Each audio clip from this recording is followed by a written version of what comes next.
Just to start out, just on behalf of the Panthers organization, just want to say our prayers are with everyone in Chapel Hill. Obviously, the tragedy there. So, we just want to express our grief and about what's going on there, and our prayers are with you. Secondly, we're just moving on to obviously the events of today with all the transactions.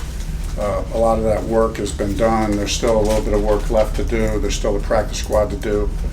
To get right. So right by the time we step off the field tomorrow, I'll have all that information. So I'm going to hold off on answering any roster related discussions until after practice tomorrow, because I'll be in a better position to kind of address the questions, because there's still work to be done. And then obviously Scott will hit you guys up Thursday, and he can seal the deal and give you all the information that you need. And then, other than that, it was just a good day, right? It was kind of a short day out there for the guys. Just get a little work. We got 3 days of work this week. You don't get too far ahead in the prep for Atlanta. You do a little bit. You just get out there, get their bodies right, get them moving a little bit, work on a few things. It was a good day. Frank, you guys made a trade. I wonder if you could discuss that, and how much of that was injury related with what you're dealing with at receiver. Probably wait to I'll give a few more details on that tomorrow, but yeah, again, kind of roster, okay. Talking through that with Scott, a couple reasons, to make that move, and so we'll address all that stuff tomorrow. Nothing dramatic. Nothing dramatic. Can you at least, Frank, say whether you're going to keep 3 quarterbacks with Matt? Not in position to say that right now. You know what I mean? Everything is we're looking at. Obviously, we love the work that Matt has done, so the quarterback position is valuable. We feel good about where he's at, but there's a lot of moving parts, as you guys know. That's the question all 32 teams are facing right now. What do you do with the third quarterback? So that's always a tough question. Frank, with the way these past few days have gone, what was the energy like in practice, and how do you kind of compartmentalize that while you do that?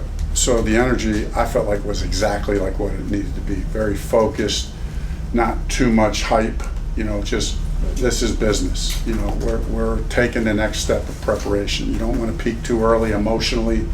You don't want to peak too early as far as putting stuff into the game plan. So we're putting bits and pieces in here and there, things that we know we want to work on. But I think the guys' approach has been very, very business-like, very focused. Frank, as a former player and having so many coaches that are former players, how do you feel better equipped to handle moments like this, cut down days and things like that? Yeah, because we've all been there. We know what that feels like. And so it still doesn't make it easier. And listen, obviously a lot of the guys that were let go today are going to be back here on our practice squad. A lot of the guys that were let go today are going to end up starting games for us this year, a lot, or however many. It's just going to happen every year in the NFL because of injuries. It's a long season. So, and we're going to be excited about it. We look at it like when we get our 53 plus the 16, like I know there's that distinction, the pay's a little different and all that stuff, but as far as the coaches are concerned, this is our squad. The 53 and the 16, it's all one squad. So that's why really tomorrow the work will be done. Putting a guy on IR immediately is obviously a big decision. What is up with Henry Anderson as far as that is concerned? Just when you make that decision, as you're saying, Mike, you're saying, hey, it's basically a 4-week decision. So on any player, so I would just more say in general, anybody that we do that with, we're thinking they need more time. They need more time to get it. They're not healthy. It's probably more than a week or 2 away. It's probably 3 weeks away at least, at a minimum. So that just seems like the logical move.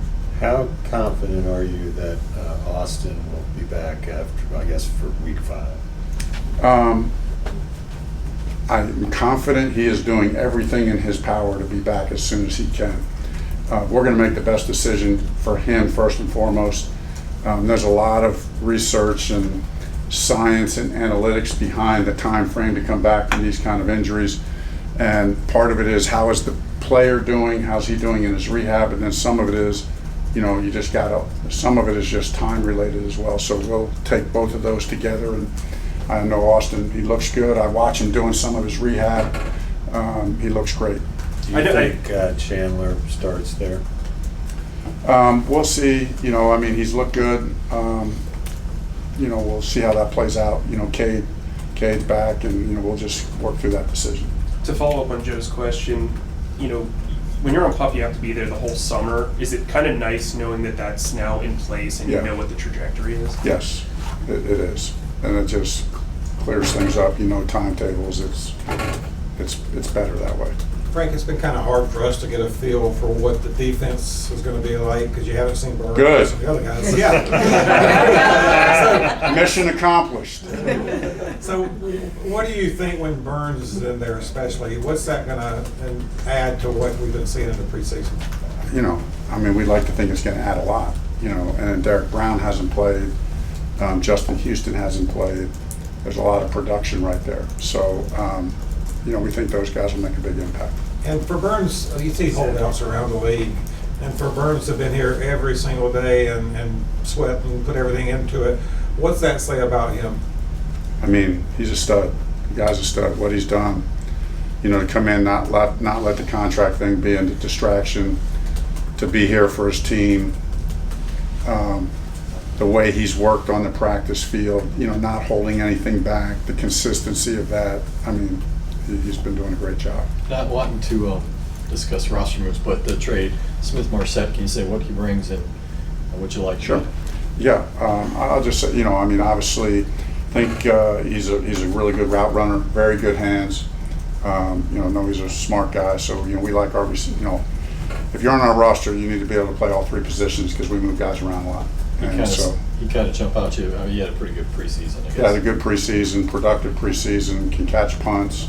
You know, so if he factors in there, you know, he could factor in there, could not factor in there. We'll see how it all plays out. But you know, just feel like, you know, he had some inside info because he was in Minnesota with Adam Thielen. So you know, they would call Adam and say, "Adam, tell me about this guy." You know what I mean? So got inside information from another player. That always is helpful. Punts we'll do a and couple. kickoffs for him? Pardon? Punts and Yeah, it kickoffs? does both. We'll do a couple more, then we'll open the block room. Do you have like that network that you try to go to? I know a lot of teams try to make sure that they talk to somebody who has experience with guys. Is that something that you really take seriously? I mean, I take that so seriously. Like, I'm probably over serious about it. Like, and Scott, I know, is the same way. Like, you have to be. It's too important. Every position is too important. So you have to look for every connection, every possible connection you have with the player or coach if you're hiring a coach, and find out every piece of information you can. And it all factors into it. So when you asked Adam about Smith-Marsette, what stood out about what he said? you know, some of the things I said, good route runner, good hands, smart, be able to play all three positions. You guys will see very good personality. You know, apparently he's got a pretty exuberant personality. So, which is good. We like that energy. You know, he has good energy, is what they say. So, You said you had pretty good energy the other night at the soccer match. How did it feel to wear the crown and everything? no, it's great. A great atmosphere. You know, the handful of games I've been able to be at or attend, it's been fun. It's kind of cool to have both of our teams working out of this stadium. Frank, That's the last one. You had Terrace and LaVisca mostly back out there, and I think DJ working inside. Does that all look like it's trending in the right direction? You know, Terrace was out there today, as you guys know, and you know, got some work out there today. He didn't do everything, but did enough to kind of was a good first step. You know, obviously DJ's, like you said, Joe, he's working inside, so we'll see how he continues to progress. So I know these guys are doing everything they can, and as I told you, my attitude is like I trust those guys. The decision ultimately, it's a combination of player, medical team, and coach. It's a three-way decision. All of these decisions, all year long, whenever you ask me a question about this thing, I'm going to say there's three parts to the equation: the player, the medical team, and the coach. And will three come together and make the best decision for each player and situation. Is there an update on where Chenault is within the concussion protocol?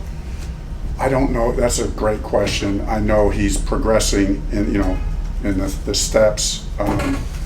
So my apologies for not knowing which step he's at, but good But he's question. progressing, he's trending But- positive. But he's trending positively, yes. All right, thanks, Thank you. Coach. Thank you. Thank you. Thanks, Frank. All right, I'm going out to the locker room.